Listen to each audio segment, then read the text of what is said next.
여러분들 우리가 사도행전을 읽을 때 반드시 13장 기억하셔야 됩니다.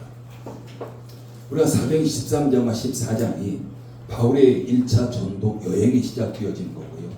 바울의 전도 여행이 시작된다는 것은 그동안 복음이 유대인에게서 머물러 있다가 이제 이방인에게로 복음이 흘러가는 바로 그런 시작점이라고 볼 수가 있습니다. 그래서 바울은 AD 47년에서 49년까지 약 2년 동안 이방인 중심의 복음 증거를 시작하는 바울의 제1차 전도 여행이 이게 기간이 되어진 거죠. 우리가 지난주 말씀하면서 언급하지 않았던 그런 부분이 있습니다. 우리가 지난주 본문 말씀에 보면은 처음으로 바울이라는 이름이 등장합니다. 그동안은 바울이 사울이라는 이름으로 이렇게 우리에게 불려졌고 이제 13장에 와가지고 사울이라는 이름이 바울로 불려지는 겁니다. 근데 우리는 일반적으로 우리가 오해하고 있는 부분들이 있어요. 사울은 큰 자였는데 바울은 작은 자다. 그 이유가 예수님을 영접했기 때문에, 회심했기 때문에 이제 그 교만했던 사울에서 겸손한 사울로, 큰 자에서 작은 자 바울로 이렇게 바뀌었다. 그래 이렇게 알고 있는 사람들이 있습니다. 그러나 그들은 우리가 잘못 알고 있는 거예요. 원래 이제 바울이라는 사람이 이름을 두 개를 가지고 있습니다. 하나는 히브리식 이름이고 하나는 로마식 이름입니다. 사울이라는 이름은 히브리식 이름이고 바울이라는 이름은 로마식 이름이에요. 우리가 바울을 볼 때 바울은 태어나면서부터 로마 시민권을 가진 자였습니다. 근데 그 당시에 보면은 많은 유대인들이 로마식 이름과 히브리식 이름을 가지고 있었습니다.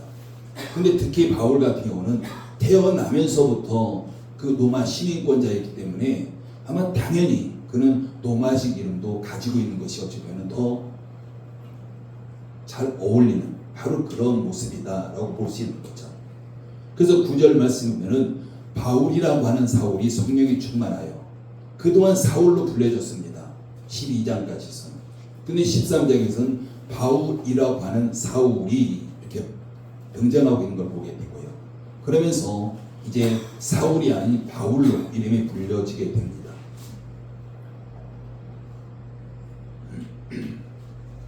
근데 왜 그 사도행전 13장부터 사울이라는 이름이 바울로 불려지기 시작할까?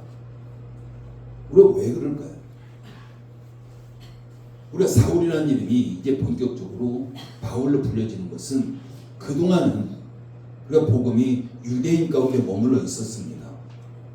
이제 바울을 통해서 예수 그리스도의 복음이 이방인에게로 지금 흘러가고 있는 바로 그런 부분들이고, 그럼 지금 바울이라는 사람이 사울이라는 이름을 가지고 이방인에게 가서 복음을 전하는 것과 바울이라는 이름을 가지고 이방인에게 가서 복음을 전하는 것 분명히 다를 것입니다. 그렇기 때문에 지금 로마식 이름을 사용해서 이방인에게 복음을 전하는 것이 더 자연스러운 바로 그런 모습이었고, 오히려 전도에도 더 도움이 되는 바로 그런 이름이 바울이라는 이름이에요. 그렇기 때문에 13장에 와서 지금 사울이 바울이라는 이름으로 이렇게 불려지고 있는 바로 그런 부분들입니다. 그리고 우리가 지난번 본문을 우리가 살펴보면서 또 언급하지 않은 부분이 또 하나 있는데 그게 뭐냐면 마가 요한입니다. 5절 말씀 보면은 살라미에 이르러 하나님의 말씀을 유대인의 여러 회당에서 전할세 요한을 수행원으로 두었더라. 그러니까 바나바와 사울이 이렇게 복음을 전하는데 요한이라는 사람을 수행으로 뒀다라고 표현합니다. 근데 여기서 요한이라는 것은 마가 요한이고요. 그 마가 요한, 마가라는 요한이 마가복음의 저자입니다. 마가복음을 기록한 자예요. 그리고 그 바나바의 사촌 동생이기도 합니다. 그래서 12장 25절 말씀 보면은 바나바와 사울이 부조하는 일을 마치고 마가라 하는 요한을 내려고 예루살렘에서 돌아오니라. 그러니까 예루살렘에서 마가 요한이 살고 있는데 지금 바나바와 사울이 예루살렘 교회가 어려움을 당했더더라. 그러니까 그 안디옥 교회에서 헌금을 가지고 지금 예루살렘으로 갔던 거죠. 그러면서 이제 부조 헌금을 전하고 다시 안디옥에 돌아오면서 그 마가 요한을 데리고 온 겁니다. 근데 마가 요한은 그래서 예루살렘에서부터 바나바와 사울과 함께 있고 안디옥교로 와서 그 선교 여행에 동참하고 있는 바로 그런 모습을 볼 수가 있습니다. 근데 오늘 본문 말씀 보면은 그랬던 마가 요한 때문에 약간의 어려운 문제가 발생하는 걸 볼 수가 있습니다. 그래서 13절 말씀 읽어볼까요? 13절입니다. 시작. 바울과 및 동행하는 사람들이 바보에서 배 타고 밤빌리아에 있는 버가에 이르니 요한은 그들에게서 떠나 예루살렘으로 돌아가고. 오늘 본문에 와서 그 마가 요한은 지금 바울의 일행을 떠나서 지금 예루살렘으로 다시 배를 타고 돌아가 버렸습니다. 함께 선교에 동참하겠다고 따라 나섰는데 뭔가 어려움이 있었던 것 같아요. 뭔가 힘들었던가, 뭐 다른 나라를 다니면서 여러 가지 어떤 힘든 이런 부분이 있었기 때문에 아마 그는 중간에 포기하고 예루살렘에 돌아가는 바로 그런 문제가 발생합니다. 여러분 주보 안쪽에 보면요 지도가 있습니다. 한번 지도 한번 보십시오. 바울의 1차 전도의 지도입니다. 위쪽에 있는 것은 전체적으로 바울의 1차 전도여행 전체적인 그런 모습을 그려놓은 것이고, 그냥 화살표대로 가며 바울의 선교 일정들이 1차 선교 일정들이 이렇게 일정으로 우리가 볼 수가 있고요. 밑에 쪽에는 13장에 나온 그런 바울의 여정입니다. 그리고 회색으로 희미하게 되는 것은 아직 13장에서 이렇게 다니지 않은, 즉 앞으로 다녀야 될 바로 그런 곳이고요. 그래서 그래서 안디옥에서 출발해서 실루기아로 갑니다. 그래서 실루기아에서 배를 타고 구브로 섬 살라미에게 도착하게 되는 거죠. 그래서 살라미에서 어떤 선교를 했지만, 복음을 전했지만 어떤 열매가 있다라는 말씀은 성경에 나오지 않았습니다. 그러면 아마 바울과 바나바가 복음을 열심히 전했는데 그걸 받아들인 사람이 없었을 것 같아요. 그래서 바울의 일행은 다시 그 구브로 섬 중앙을 통과해 가지고 그 반대편 쪽 바보라는 그런 도시에 가게 됩니다. 여기까지가 우리가 지난주 살펴봤던 그런 내용이었습니다. 그래서 바울의 일행은 이제 바보에서 배를 타고 밤빌리아에 있는 버가라는 곳에 갑니다. 버가라는 곳에 도착했을 때 마가 요한이 바울과 바나바 일행을 떠나서 다시 자기가 살던 예루살렘으로 돌아가 버렸습니다. 그리고 바울과 바나바는 버가에서 비시디아 안디옥으로 가게 되죠. 우리가 안디옥이라는 이름이 또 나옵니다. 우리가 지난번에 살던 안디옥 교회 수리아 안디옥이고요. 여기 나온 것은 비시디아 안디옥입니다. 다른 곳이죠. 그래서 오늘 본문은 바울과 바나바가 비시디아 안디옥에서 복음을 전하는 이야기입니다. 오늘 본문이 그래요. 우리가 43절 말씀에는 두 가지 특징이 나옵니다. 한번 43절 말씀 읽어볼까요? 43절 읽습니다. 시작. 회당의 모임이 끝난 후에 유대인과 유대교에 입교한 경건한 사람들이 많이 바울과 바나바를 따르니 두 사도가 더불어 말하고 항상 하나님의 은혜 가운데 있으라 권하니라. 여기서도 보면요 바울과 바나바 이렇게 나오죠. 이게 순서가 바뀌었어요. 이게 순서가 바뀌었다라는 것은 이제 선교사역의 중심이 바나바가 아니라 바울이라는 거예요. 우리가 그동안은 바나바가 바울을 이끌어줬잖아요. 사울이 회심하게 되면서 그 다소에 있을 때 바나바가 찾아가서 데리고 와서 안디옥 교회에서 함께 사역했고, 그러면 그 바나바가 그 주도적인 역할을 하고 있었던 겁니다. 그런데 이제부터는 바나바가 아니라 바울이 선교 일정에 주도적인 역할을 하고 있는 이런 모습을 볼 수가 있는 거죠. 그리고 13절 말씀에서도 바울과 및 동행하는 바나바 이름이 언급하지 않아요. 그냥 동행자예요. 바울이 주도적이고. 여러분 이것이 무엇을 의미합니까? 말씀드렸던 것처럼 선교 세계 주체가 바뀌어진 거예요.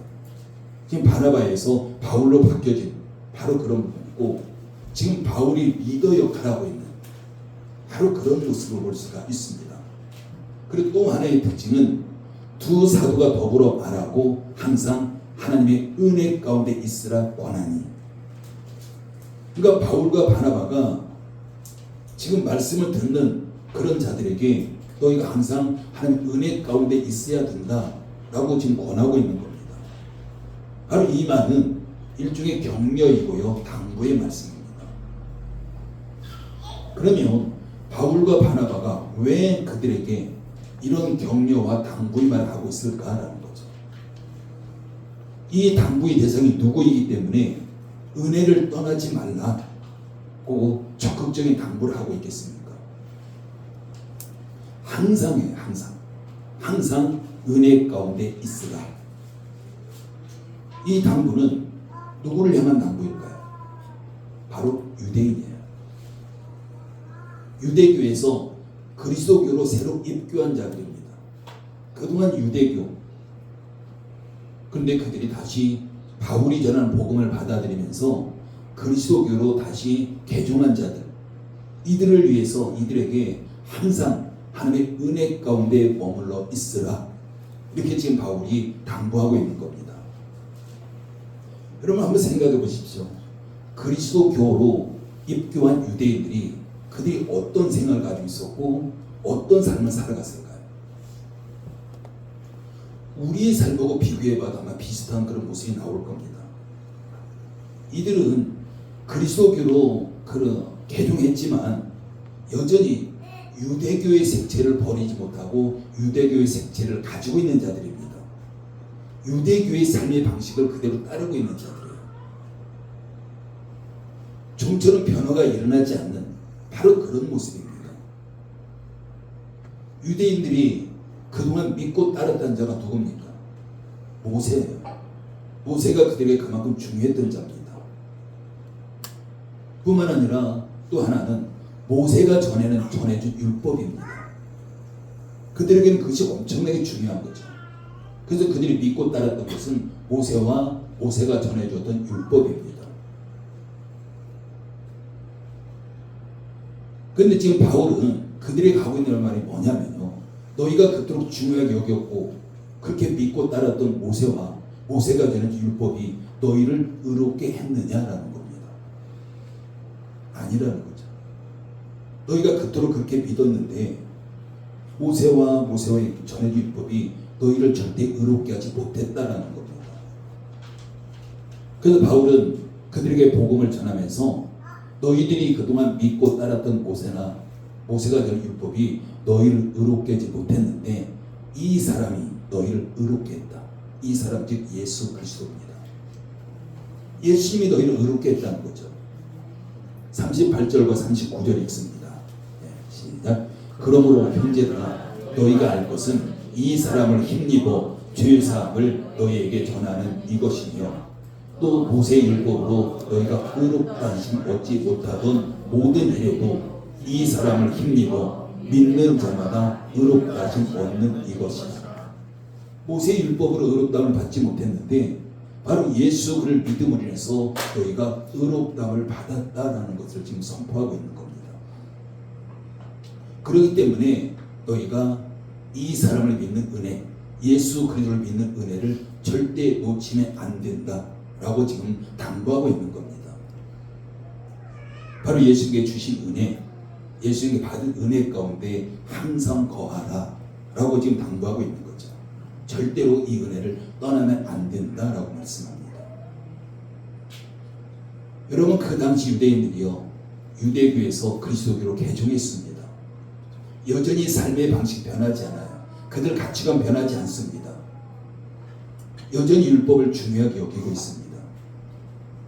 그런데 그들이 자칫 잘못하면 다시 그리스도교에서 유대교로 돌아갈 수 있기 때문에 지금 바울은 절대로 너희가 이 은혜에서 떠나면 안 된다. 이 은혜에 머물러 있어야 된다 라고 지금 당부하고 있는 바로 그런 모습인 거죠. 우리 예를 들면 그런 거예요. 우리가 미신에 빠졌던 자들 있잖아요. 미신에 빠졌던 자들이 복음을 듣고 교회에 나와 예배드립니다. 신앙생활 합니다. 그 삶이 바뀌나요? 하루아침에 바뀌지 않습니다. 여전히 예수님을 믿는데 그동안 자기가 미신에 빠졌던 그 신앙생활, 그 패턴으로 예수를 믿고 그 패턴으로 신앙생활 하는 겁니다. 여러분, 우리의 모습은 어떨까요? 우리가 세상 가운데 살아가잖아요. 예수를 믿기 이전에 우리가 세상 가운데 살았을 때 우리의 가치관이, 우리의 삶의 방식이 우리가 세상적입니다. 그러면서 우리가 복음을 듣고 예수님 앞에 나왔습니다. 신앙생활 합니다. 우리 삶이 바뀌나요? 쉽게 바뀝니까? 쉽게 바뀌지 않죠. 몇십 년을 우리가 신앙생활해도 여전히 세상적인 가치관을 가지고 살아가는 사람이 너무 많습니다. 하나님은 계속해서 우리에게 복음적인 사고, 복음적인 가치관, 복음적인 삶, 이걸 강조하고 있지만 여전히 우리는 하나님 앞에 예배하고 기도하고 찬양하고 할 것 다 하면서 여전히 세상적인 가치관, 세상적인 삶의 방식, 이것이 뿌리 깊게 우리 가운데 남아 있어서 잘 바뀌지 않는 걸 보게 돼요. 그리고 어느 정도 바뀐 것 같지만 결정적인 순간에 또다시 우리가 그런 세상적인 방식에 가오는 이런 모습을 볼 수가 있죠. 지금 유대인들이 그런 겁니다. 그리고 바울이라는 자가 예수를 믿기 전에 얼마나 철저하게 율법을 지켰던 자입니까? 그러니까 너무 잘하는 거예요. 그러니까 바울은 그런 유대교의 어떤 그런 율법적인 사고, 이것 때문에 굉장히 힘들어했던 자입니다. 그러면서 바울이 어떤 말까지 합니까? 자기는 그동안 자기가 가졌던 그 모든 것, 세상적인 지식까지도 예수 그리스도 앞에서, 하나님 앞에서 다 배설물처럼 여긴다, 다 버렸다라고 이야기합니다. 그것이 얼마나 힘든지를 알기 때문에 지금 유대인들, 그리스도로 개종한 유대인들에게 항상 어떤 일이 있어도 하나님의 은혜, 이 구원의 은혜 가운데 너희가 머물러 있어야 된다라고 지금 강조하고 있는 바로 그런 모습입니다. 지금 유대인들이 자기들이 가지고 있는 그런 찌꺼기, 이걸 벗어내기 위해서는 너무나도 큰 장벽이 있는 거예요. 그렇기 때문에 바울은 지금 그들에게 예수 그리스도의 은혜를 강조하고 있고, 어떤 상황에서도 이 예수 그리스도의 은혜, 이걸 떠나면 안 되고 그 가운데 머물러 있어야 됨을 강조하고 있는 겁니다. 24절 말씀 읽습니다. 시작. 그가 오시기에 앞서 요한이 먼저 회개의 세례를 이스라엘 모든 백성에게 전파하니라. 그러면서 하는 말이요, 지금 유대인들이 세례 요한 굉장히 위대하게 여기잖아요. 위대한 선지자를 여기잖아요. 그 너희가 그토록 위대하게 여기는 그 선지자가, 그 세례 요한이 예수 그를 증거했다라는 겁니다. 세례 요한이 회개의 세례를 전파하면서 오직 예수님께만 집중했던 자가 바로 세례 요한이다 라고 지금 강조하고 있는 겁니다. 여러분, 세례 요한은요, 예수님 한 분에게 자기 생애를 다 바쳤던 자예요. 그러면 세례 요한이 위대한 말을 하잖아요. 자기는 쇠하여야 하고 예수님은 크게 한다. 거기에 세례 요한의 삶이 초점에 맞춰졌던 바로 그런 삶이었습니다. 그래서 지금 바울은 유대교에서 그리스도교로 입교한 그런 자들이 복음 안에서 굳게 서도록 복음적인 그런 설득을 하고 있는 바로 그런 모습입니다. 그리고 바울이 또 어떤 말을 합니까? 26절 이하에 보면요, 너희가 그 예수를 십자가에 못 박아 죽였다라는 겁니다. 그런 유대인들의 죄를 지금 지적하고 있는 겁니다.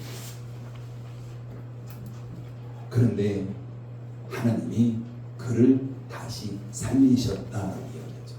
그러면서 바울은 내가 부활의 증인이다라는 겁니다. 내가 부활의 예수님을 직접 만나고 경험했다라는 거죠. 그렇기 때문에 내가 그 부활의 증인이다 라고 하면서 지금 메시지를 증거하고 있는 겁니다. 뿐만 아니라 바울은 우리가 이 사람을 전파해야 할 복음 전파의 사명까지 가지고 있음을 그들에게 전하고 있는 거죠. 여러분, 우리가 복음을 전할 때요, 그냥 단지 내가 복음을 전해서 그 사람이 복음을 받아들이고 하나님 앞에 예배하는 거, 이거로 끝나면 안 돼요. 우리가 그 다음에 우리가 해야 될 일이 있습니다. 그를 양육하는 겁니다. 복음 전한 자가 끝까지 돌봐야 되고요. 어디까지 돌봐야 되냐면 그 복음을 받아들이는 자가 또 다른 사람이 복음을 전할 때까지, 여기까지 가야 돼요. 그래야 그게 진정한 복음 전파입니다. 그러면 최소한 그 어려운 과정을 겪어서 복음이 나에게까지 왔잖아요. 그럼 나에게서만큼 끊어지지 않는 거예요. 복음 전환. 내가 누군가에게 전했고 그가 또 다른 사람에게 전했고 거기까지 가져야 돼요. 근데 많은 경우가 내가 복음을 받아들였습니다. 내가 예수님 믿습니다. 근데 거기서 그 복음이, 나에게 온 복음이 머물러 있는 경우가 많아요. 여러분은 생각해 보십시오. 우리는 복음을 누군가를 통해서 받아들였잖아요. 구원 받았잖아요. 그럼 그 복음이 지금 여러분에게 머물러 있습니까? 누군가에게 또 흘러갔습니까?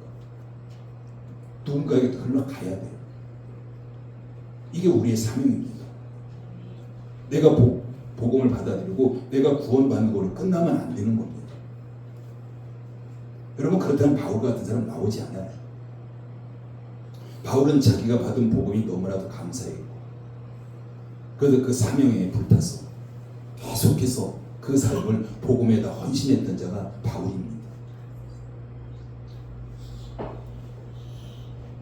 그렇기 때문에 지금 바울은 지금 유대 그리스도인들에게 너희가 끝까지 예수 그리스도의 구원의 은혜에 머물러 있어야 된다 라고 지금 강조하고 있는 바로 그런 모습인 거죠.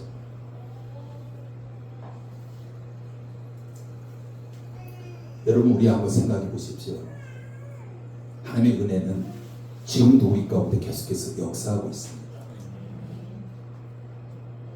하나님의 은혜는 계속해서 지금 우리에게 흘러오고 있는 거예요.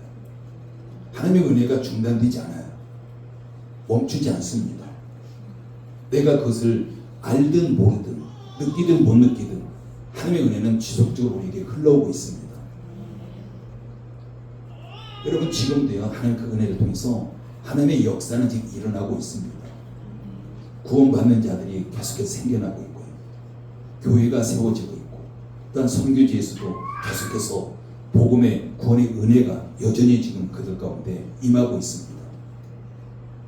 뿐만 아니라 성령을 통해서 치유와 회복도 지금도 여전히 일어나고 있습니다.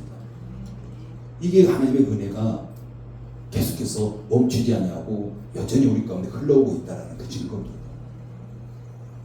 그러면 한번 스스로에게 질문해 보십시오.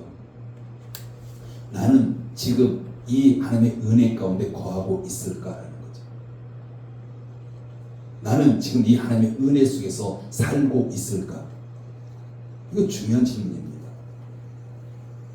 지금 바울이 유대 그리스도인들에게 끝까지 언제든지 항상 은혜 가운데 머물러 있으라고 당부하고 있는 거, 지금 우리에게 하고 있는 거예요. 이 성경은 지금 우리에게 하고 있는 거죠. 우리는 그 하나님의 은혜를 덧입은 자들이에요. 은혜를 받은 자들입니다. 그럼 그 은혜 가운데 우리가 지속적으로 머물러 있어야 되고 계속해서 그 은혜 안에 우리가 살아가야 됨을 지금 바울은 우리에게 권면하고 있는 겁니다. 그러면서 사도 바울 통해서 하나님은 이렇게 말씀하세요. 너희는 하나님의 은혜를 헛되이 받지 말라는 거죠. 지금 계속해서 우리에게 은혜가 주어지고 있습니다. 그렇지만 그 은혜를 헛되게 받지 말라는 말씀입니다. 과연 나는 하나님의 은혜를 헛되게 하고 있는 것은 아닐까? 한번 스스로에게 질문해 보십시오. 그래서 우리는 날마다 하나님의 은혜를 힘입어야 됩니다. 우리는 하나님의 은혜로만 살아갈 수 있는 자들이에요. 여러분, 어제의 은혜는요, 어제로 끝난 거예요. 우리가 어디로 돌아갈 수 없잖아요. 지금이 중요합니다. 그래서 지금 하나님께서 나에게 지속적으로 주시는 그 은혜 가운데 우리가 거해야 되고 은혜 가운데 우리가 살아가야 됩니다. 그렇다면 우리가 날마다 이 은혜를 힘입어야 하는 이유 뭐가 있을까요? 왜 우리가 이 은혜를 힘입어야 할까요? 우리 주변에 살려야 될 자들이 너무 많기 때문이에요. 하나님께서 그 목적을 위해서 복음 때문에 우리 은혜를 주시는 거예요. 우리가 복음을 증거하기 위해서 하나님의 은혜를 날마다 힘입어야 됩니다. 그리고 복음 증거는요, 지역 따로 있지 않습니다. 우리 교회가 있는 지역만이 복음 증거 아니라는 거죠. 대상도 따로 없습니다. 저 사람 내가 싫으니까, 저 사람은 나와 상관없으니까, 저 사람에게 내가 복음 전하는 저 사람 절대 믿을 사람이 아니니까, 우리는 이런 판단을 많이 합니다. 그러면서 우리가 복음을 전하지 않는 이런 모습이 있는 거죠. 여러분, 예수님께서 어떤 말씀하셨습니까? 예수님께서 땅끝까지 이르러 내 증인이 되라. 이게 예수님이 우리에게 당부하신 말씀이에요. 땅끝까지 이르러 어디든지 가라는 거예요. 복음 증거할 수 있다면 누구에게든지 복음 증거하시면 가라는 겁니다. 여러분, 우리는 지금이 기회가 되는 거죠. 하나님의 은혜를 힘입어서 복음을 전하시는 그 기회를 놓치면 안 되는 겁니다. 바울은 사람들이 모여있는 곳이라면 어디든지 갔습니다. 맞아 죽을지언정 사람들이 모여있다면 그곳을 찾아간 것이 바울의 모습이에요. 그러면서 복음을 전하다가 바울이 돌에 맞아서 거의 죽었다고 해요. 죽기까지 가요. 그래서 돌을 던져서 바울을 때렸던 자들, 그들이 바울이 죽었다고 하고 동네 밖에다 그냥 던져버렸습니다. 근데 바울이 시간이 지나면서 깨어나잖아요. 깨어났을 때 얼마나 통증이 있겠습니까? 돌에 머리도 맞고 사방을 다 맞잖아요. 어디든지 온몸을 다 맞아서 걸을 수도 없고 통증이 극심한데 깨어나자마자 다시 복음을 전하러 사람들에게 달려갑니다. 이게 바울의 모습이었죠. 근데 우리는 어디든지 가려고 하지 않습니다. 저 사람은 내가 복음을 전해야 우리 교회에 나올 사람 아니야. 많은 교회들이 그 생각을 가지고 있어요. 근데 예수님은 절대 그렇게 생각하지 않습니다. 모든 교회는 하나라는 거예요. 우주적인 교회 하나입니다. 근데 각 교회들이 옆에 교회, 누구 교회 하나라고 생각하나요? 하나라고 생각하지 않습니다. 남의 교회. 그래서 우리는 이런 선을 긋는 것을 우리가 버려야 됩니다. 38절 말씀이 보니 바울은 유대의 근시인들에게 형제들아라고 불러요. 이게 복음적 사고예요. 오직 예수 그리스도 하나라는 겁니다. 사랑하는 성도 여러분, 지금 하나님의 은혜는 우리 가운데 계속되고 있습니다. 그 하나님의 은혜를 헛되이 하지 마십시오. 우리는 하나님의 은혜로만 살아가는 자들이에요. 하나님께 은혜를 주시는 목적이 있습니다. 여러분, 그 목적이 뭘까요? 우리가 이 땅에서 잘 먹고 잘 사는 게 목적일까요? 이 땅에서 세상적으로 성공하는 것이 목적일까요? 그래서 은혜를 주실까요? 물론 그리스도인들이 안 믿는 자들보다 잘 돼야 돼요. 성공해야 됩니다. 그러나 중요한 것은 그게 우리의 목적이 아니라는 겁니다. 우리의 목적은 바로 복음에 있는 거죠. 우리가 바울처럼 삶의 전체를 복음에다 헌신하는 이런 삶을 우리가 살 수 없지만, 우리의 삶 가운데 내가 직장을 다니고 학교를 다니고 공부하고 이것이 복음 때문에 복음의 목적을 가지고 해야 된다는 겁니다. 우리의 가정이 존재하는 것도 복음을 목적을 가지고 존재하는 거죠. 그래서 우리가 이 땅에 성공하는 것도 복음 때문에 성공해야 되는 거예요. 그냥 단지 성공이 목적이 될 수는 없습니다. 그래서 우리는 믿지 않는 자도 더 잘 돼서 오히려 그들에게 복음을 전하기 위해서 이런 목적을 가지고 있고, 그렇다면 하나님의 은혜는 우리에게 지속적으로 오게 될 것이고, 우리는 그 은혜로 인해서 우리의 삶이 더 윤택하고 더 형통한 이런 삶을 살아가게 될 줄 믿습니다. 그래서 어떤 거든지 우리가 복음에 초점 맞추고 그 일들을 감당하게 될 때 우리가 감당하는, 우리가 살아가는 그 삶이 더 형통하고 더 부유하고 더 성공하는 이런 삶을 살아가게 될 줄 믿습니다. 그래서 날마다 한 은혜를 기대하십시오. 하나님의 은혜는 지속적으로 우리에게 부어지고 있습니다. 그러면서 그 은혜를 힘입어서 반드시 우리가 이 땅에서 더 형통하고, 그러면서 우리가 복음에 초점 맞추는 저와 여러분 되기를 예수님의 이름으로 축복합니다. 기도합니다. 아버지 하나님의 은혜를 감사를 드립니다. 오늘도 아버지 앞에 나와서 말씀을 들었습니다. 우리에게 주신 말씀, 하나님의 은혜를 헛되이 받지 말라, 항상 한 은혜 가운데 거하라, 우리가 다시 한번 기억합니다. 우리가 이제 하나님의 은혜를 사모하고 은혜 안에 머물며 그 은혜로만 살아가겠습니다. 그 은혜를 통해서 우리가 복음에 초점 맞추고 우리가 복음을 전하기 위한 삶을 살겠습니다.